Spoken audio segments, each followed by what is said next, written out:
Hello guys, जादू की class में आपका स्वागत है। कहते हैं ना संघर्ष ना तकलीफ तो क्या मजा है जीने में, और बड़े बड़े तूफान भी थम जाते हैं जब आग लगी हो सीने में। बड़े बड़े तूफान भी थम जाते हैं जब आग लगी हो सीने में। ये मन देखो दुनिया क्या कह रही है हमसे, बस ये देखो हमें क्या करना है जिंदगी में। अगर आपको 92, 95 या 96 मार्क्स फिजिक्स में लाने हैं तो जो ये हम वीडियो अपलोड कर रहे हैं वो डेली की डेली वीडियो क्रम से देखते रहें और अच्छी तरीक़ा से घर पे स्टडी करें। ये मन देखो दुनिया क्या कह रही है। दुनिया तो कहने वाले कहते रहेंगे, वो कहते हैं कहने वाले कहते रहेंगे, कहना कोई बड़ी बात नहीं, और कहने वाले जिंदगी भर कहेंगे क्योंकि इससे ज़्यादा उनकी औकात नहीं। तो हमने पिछली वीडियो में आपको पढ़ाया था कूलॉम के नियम का वेक्टर रूप। आज का टॉपिक रहेगा दो स्थिर बिंदु आवेशों के बीच लगने वाला बल स्थित सदिश के रूप में। आज का टॉपिक है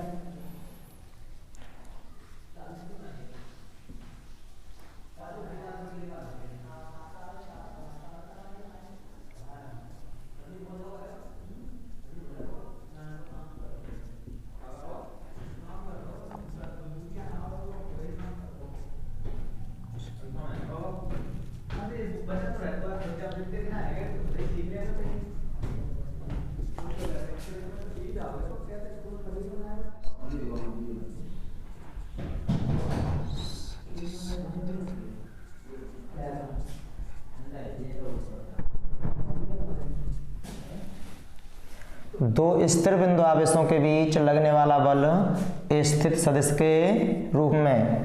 पिछली वीडियो में बताया था हमने आपको कूलॉम के नियम का वेक्टर रूप।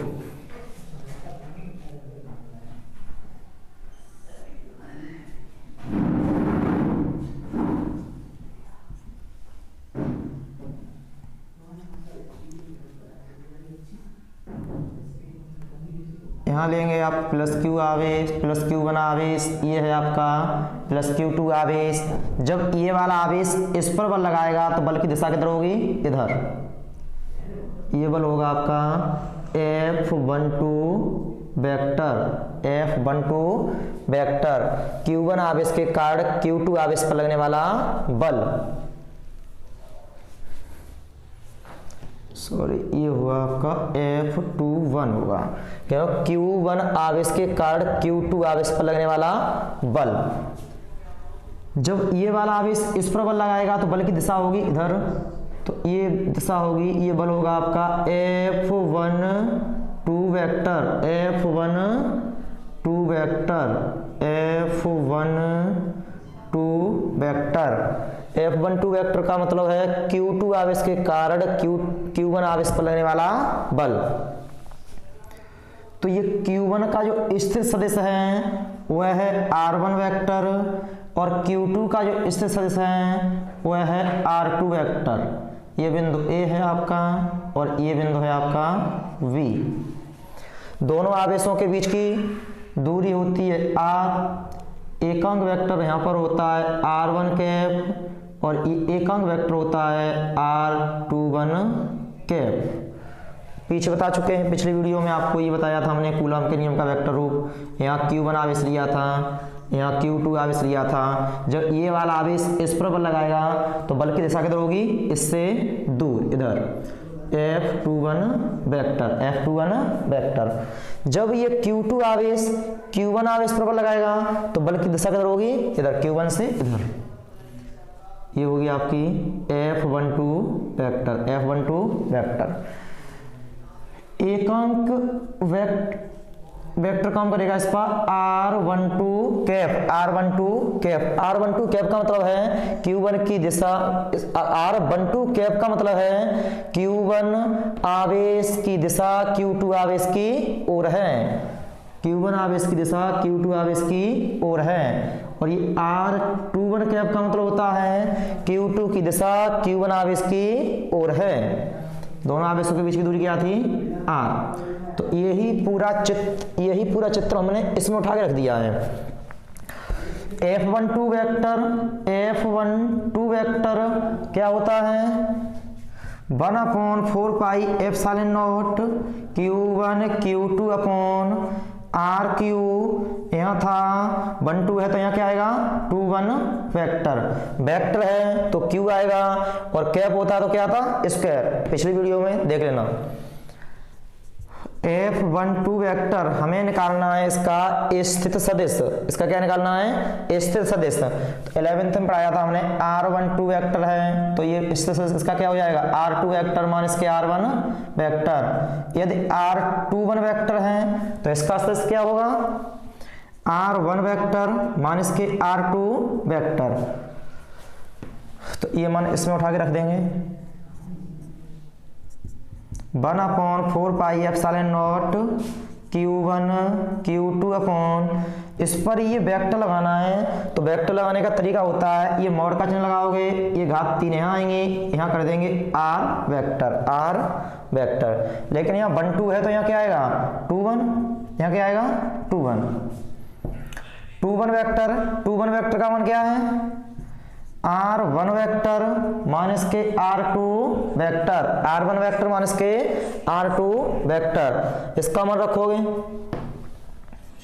F12 वेक्टर बराबर 1/4πε0 Q1 Q2 बट्टे मॉड का चिन्ह लगाओगे, घात 3 है इसकी, R21 वेक्टर का मान क्या है R1 वेक्टर माइनस के R2 वेक्टर, ये F12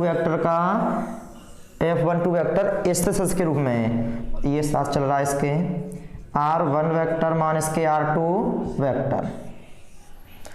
अब उसके बाद में निकालेंगे F21 वेक्टर का स्थित सदिश, तो F21 वेक्टर का स्थित सदिश होगा, पहले फॉर्मूला लिखोगे 1/4πε0 Q1 Q2, 2 1 है तो क्या आएगा यहाँ पर 1 2 Q 1 2 वेक्टर, अगर वेक्टर आएगा तो यहाँ Q आएगा, अगर यहाँ कैप लेंगे तो यहाँ क्या आएगा स्क्वायर आएगा।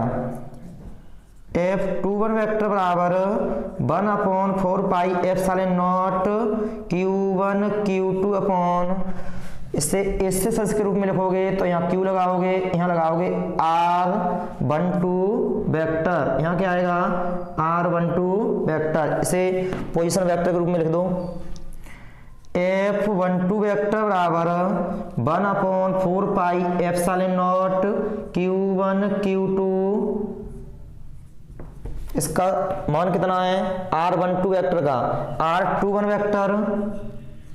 R21 वेक्टर माइनस के R12 वेक्टर, इसका मान क्या है R21 वेक्टर माइनस के R1 वेक्टर, ये फॉर्मूला बन गया आपका स्थित सदिश के रूप में, पोजीशन वेक्टर के रूप में। ये फॉर्मूला सभी पिछली वीडियो में बता चुके हैं, देख लेना अच्छी तरीका से। तो ये हो जाएगा आपका दो स्थिर बिंदु आवेशों के बीच लगने वाला बल स्थिर सदिश के रूप में।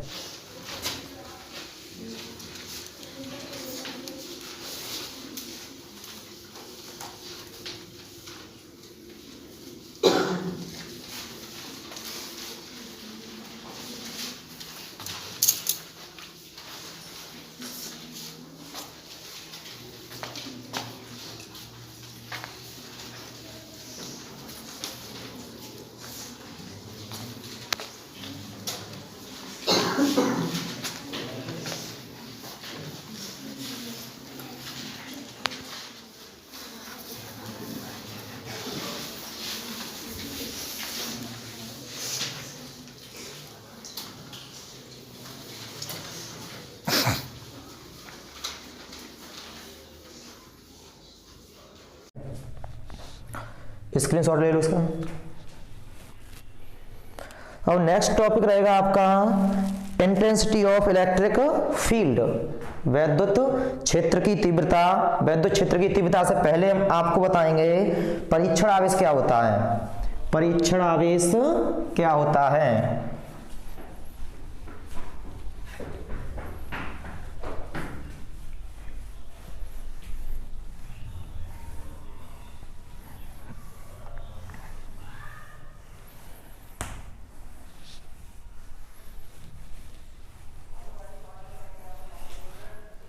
परीक्षण आवेश, पहले समझ लो आप परीक्षण आवेश क्या है। परीक्षण आवेश टेस्ट चार्ज, इसे प्लस Q0 से प्रदर्शित करते हैं। तो प्लस जो परीक्षण आवेश होता है, परीक्षण आवेश, परीक्षण आवेश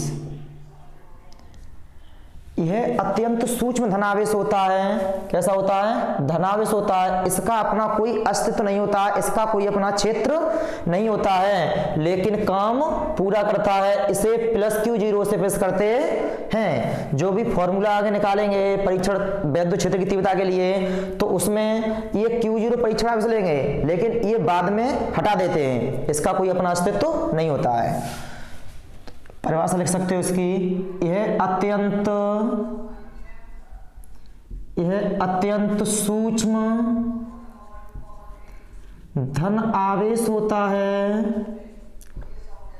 धन आवेश होता है। इसका अपना कोई अस्तित्व नहीं होता, इसका अपना कोई क्षेत्र नहीं होता या अस्तित्व नहीं होता, इसका अपना कोई क्षेत्र नहीं होता, लेकिन काम पूरा करता है।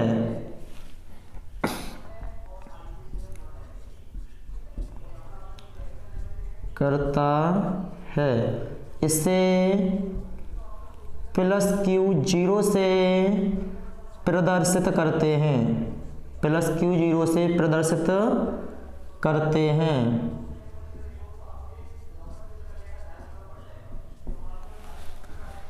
इसके बाद में हम बताएंगे आपको वैद्युत क्षेत्र, इलेक्ट्रिक फील्ड। इलेक्ट्रिक फील्ड क्या है?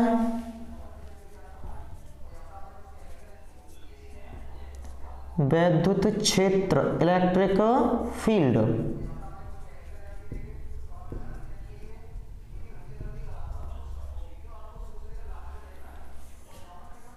वैद्युत क्षेत्र होता है किसी आवेश के, कोई सा भी आवेश हो सकता है, आवेश धन का भी हो सकता है, आवेश ऋण का भी हो सकता है। आवेश कितने प्रकार के होते हैं? 2 प्रकार के होते हैं, धनावेश और ऋणावेश। तो पार्ट 1 में ही बताया था ये हमने। तो किसी आवेश के, ये धनावेश है मानो, किसी आवेश के चारों ओर का वह क्षेत्र, चारों ओर का वह क्षेत्र जिसमें कोई अन्य आवेश, कोई दूसरा आवेश आकर्षण या प्रतिकर्षण बल का अनुभव करता है, उसे वैद्युत क्षेत्र कहते हैं। अगर ये धनावेश है, दूसरा ऋणावेश होगा, तो ये क्या किसका अनुभव करेगा? आकर्षण का। अगर दूसरा धनावेश है तो ये बल किसका अनुभव करेगा? प्रतिकर्षण का। इसी को क्या बोलते हैं? वैद्युत क्षेत्र। किसी आवेश के चारों ओर का वह क्षेत्र जिसमें कोई अन्य आवेश आकर्षण या प्रतिकर्षण बल का अनुभव करता है, उसे वैद्युत क्षेत्र कहते हैं। डेफिनेशन लिख दो इसकी। किसी आवेश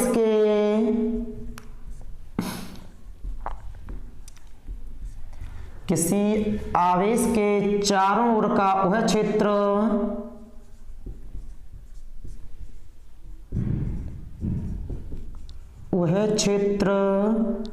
जिसमें कोई अन्य आवेश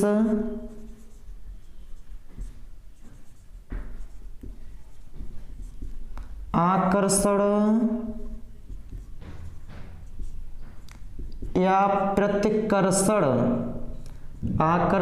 या प्रतिकर्षण बल का अनुभव करता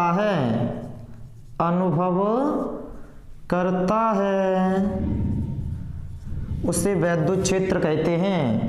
उसे वैद्युत क्षेत्र कहते हैं।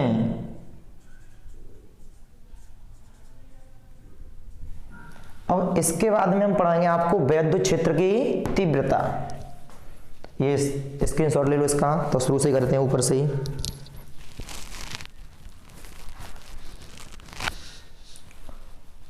हो गया? ठीक। अब नेक्स्ट हेडिंग है आपकी वैद्युत क्षेत्र की तीव्रता, intensity of electric field, intensity of electric field.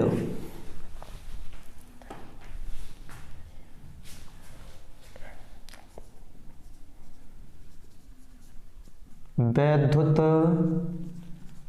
क्षेत्र की तीव्रता, इंटेंसिटी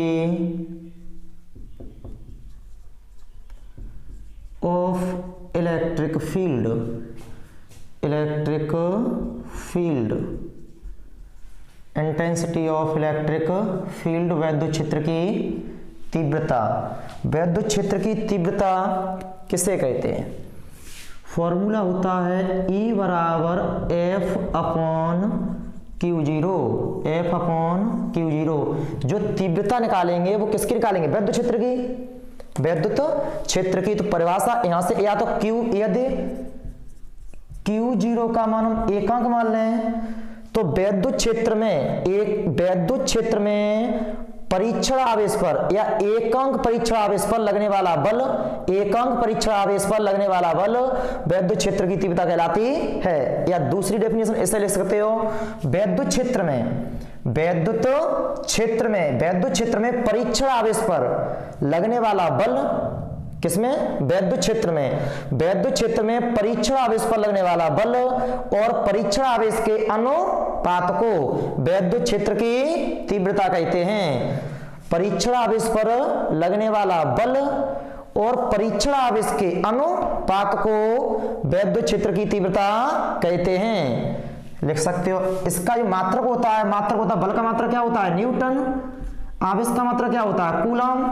आवेश का मात्रक क्या होता है? कूलम। ये जो वैद्युत क्षेत्र की तीव्रता होती है वो एक सदिश राशि होती है। बल भी कौन सी राशि है? सदिश राशि है। तो चाहो तो इस पर वेक्टर का चिन्ह भी लगा सकते हैं। क्या लगा सकते हैं? वेक्टर का चिन्ह। तो परिभाषा लिख लो पहले।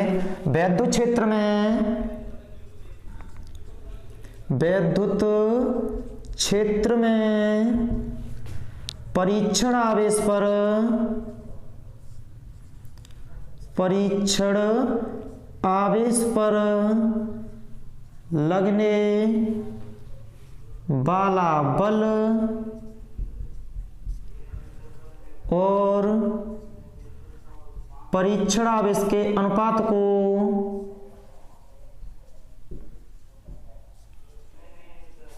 परीक्षण आवेश के अनुपात को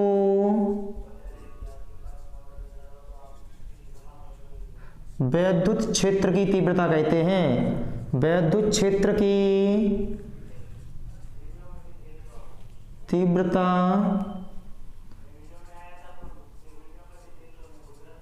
कहते हैं। इसे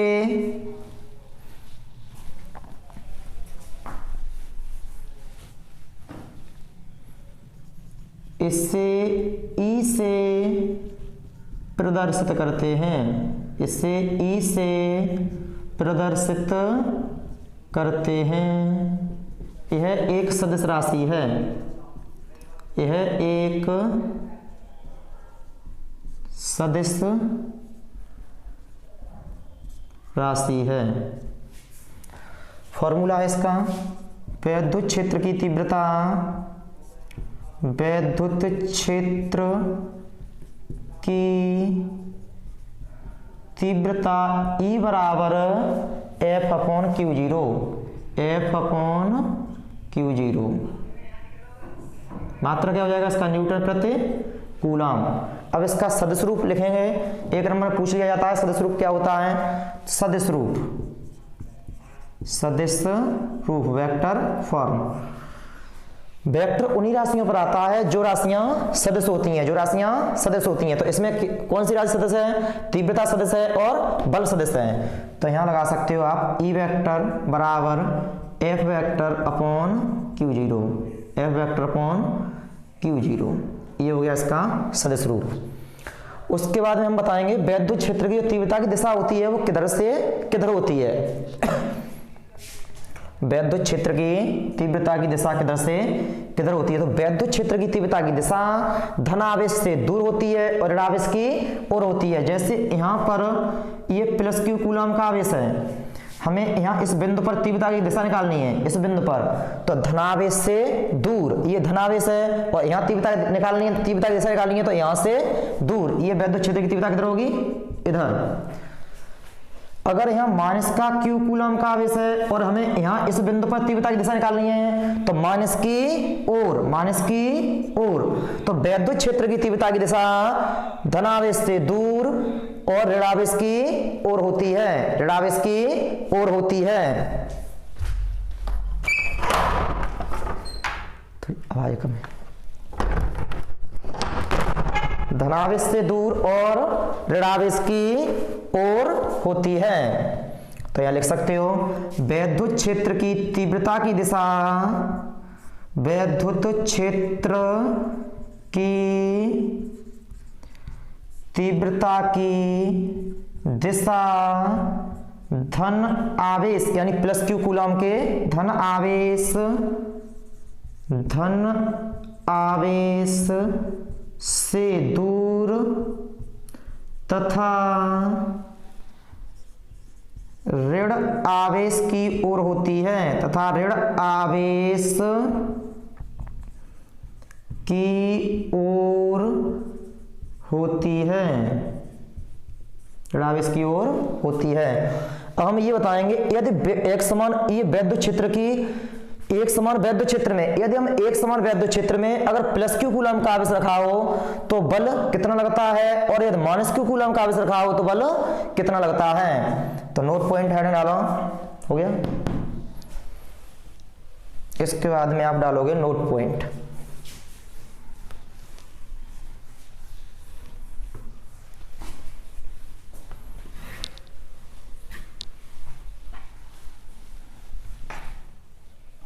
नोट पॉइंट।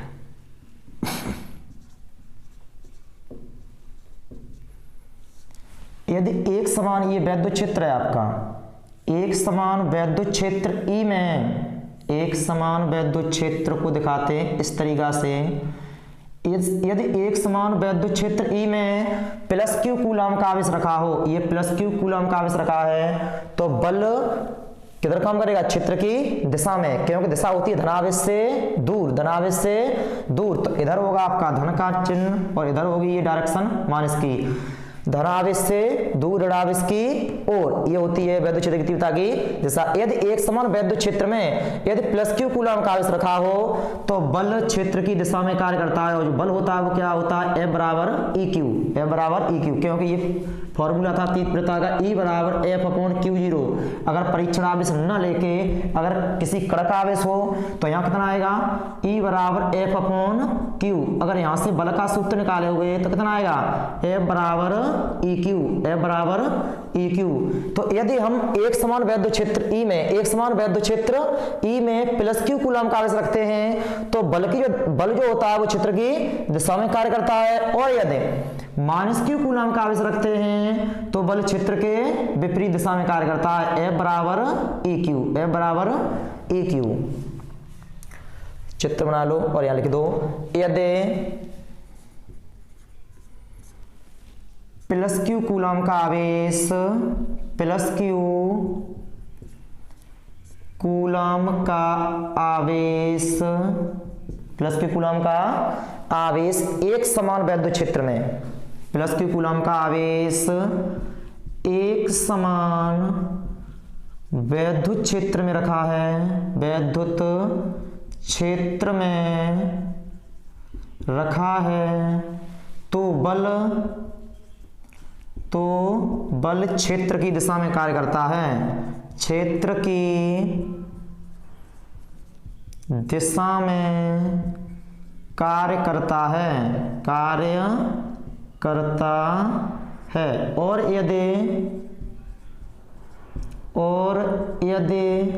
माइनस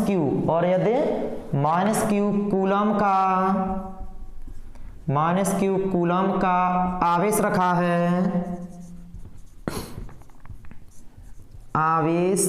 है तो बल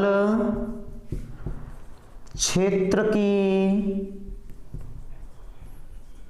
विपरीत दिशा में कार्य करता है, विपरीत दिशा में कार्य करता है। बल किधर कार्य करता है? वैद्युत क्षेत्र की विपरीत दिशा में कार्य करता है। नोट कर लो।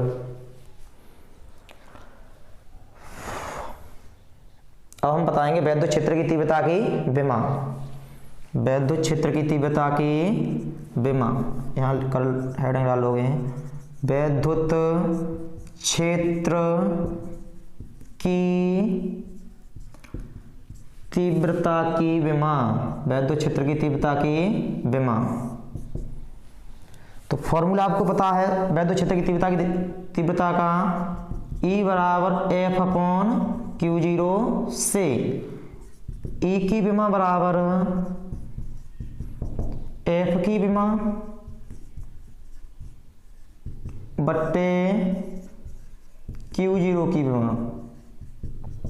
बल की विमा बता चुके हैं पीछे, एम एल टी की घात -2 होती है। आवेश की विमा क्या होती है? एटी। आवेश की विमा होती है एटी। तो ई की विमा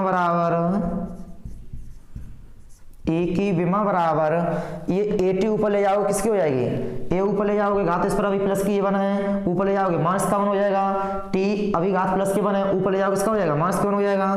तो विमा हो जाएगी ये एम एल टी की पावर, ये प्लस के वन है, ऊपर ले जाओगे -1, माइनस के तो ऊपर पहले से ही है, ये माइनस के वन और इसमें जुड़ जाएगा, तो ये हो जाएगा -3। ए ऊपर ले जाओगे -1। यह है वैद्युत क्षेत्र की तीव्रता की विमा।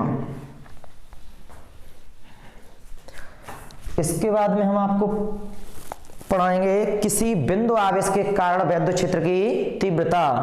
किसी बिंदु आवेश के कारण वैद्युत क्षेत्र की तीव्रता, केवल एक आवेश दे रहा हो तब वैद्युत क्षेत्र की तीव्रता का फॉर्मूला क्या होता है?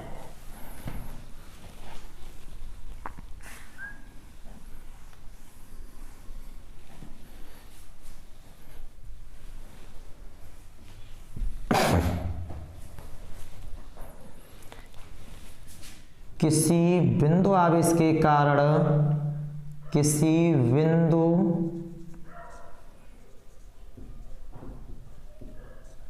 आवेश के कारण, किसी बिंदु आवेश के कारण वैद्युत क्षेत्र की तीव्रता, वैद्युत क्षेत्र की तीव्रता,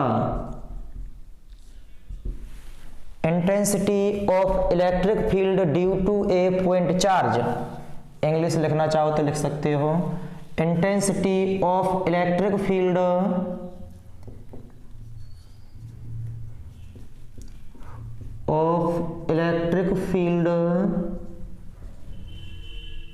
due to a point charge,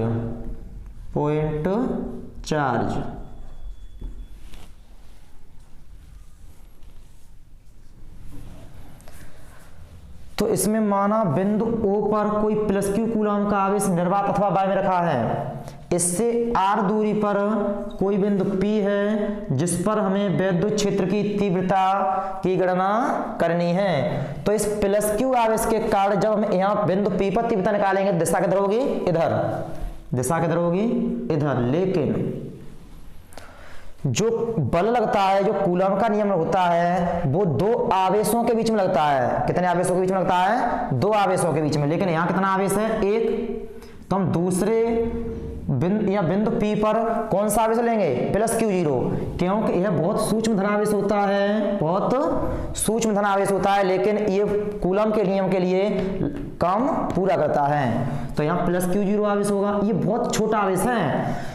हमने ये पीछे बताया था कि दोनों आवेश एक दूसरे पर बल आरोपित करते हैं, दोनों आवेश एक दूसरे पर बल आरोपित करते हैं। तो ये वाला भी आवेश इस पर बल लगाएगा, लेकिन ये इससे बहुत बड़ा है, ये कैसा है? छोटा है। तो जब ये वाला, जैसे कोई यहाँ बच्चा हो छोटा सा और यहाँ ग्रेट खली हो, तो ये बच्चा भी इस पर बल लगाएगा, लेकिन क्या ये ग्रेट खली इधर आ जाएंगे? नहीं आएंगे।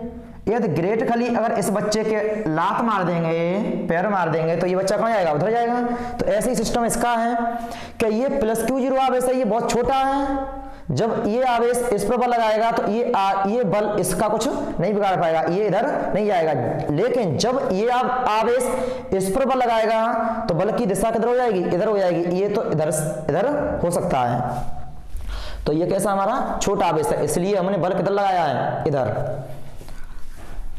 तो दो आवेश हैं, एक प्लस क्यू है, दूसरा प्लस क्यू जीरो है। तो दो आवेश हो गए, तो क्या निकालेंगे? दो आवेशों के बीच में लगने वाला बल पहले निकालेंगे।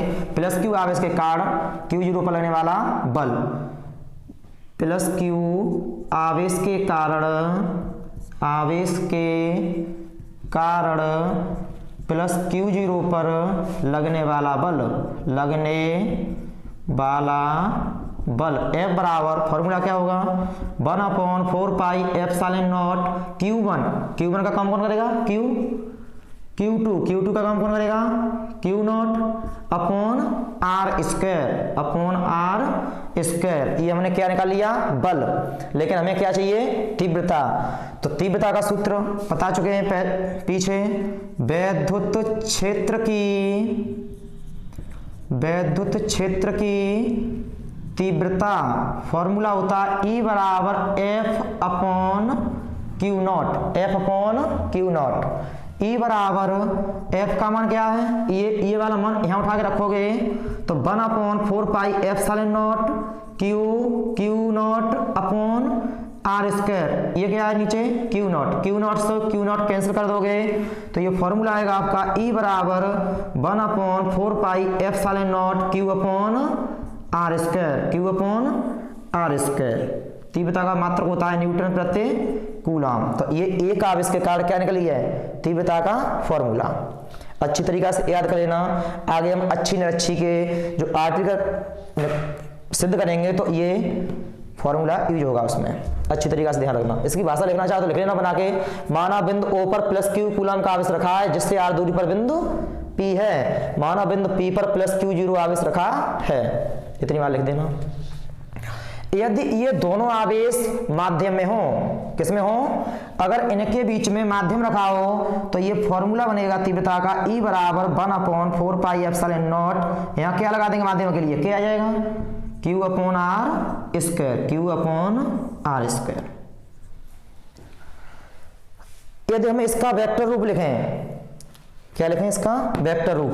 तो पीछे बता चुके हैं, अगर कैप होगा तो स्क्वायर आएगा, स्क्वायर है, यहाँ क्या आएगा? कैप। और अगर वेक्टर होगा तो यहाँ क्या आ जाएगा? क्यू आ जाएगा। तो इसका चाहो तो लिख सकते हो वेक्टर रूप इसका। इतना कर लो पहले। चलो वेक्टर रूप आप ये खुद करना।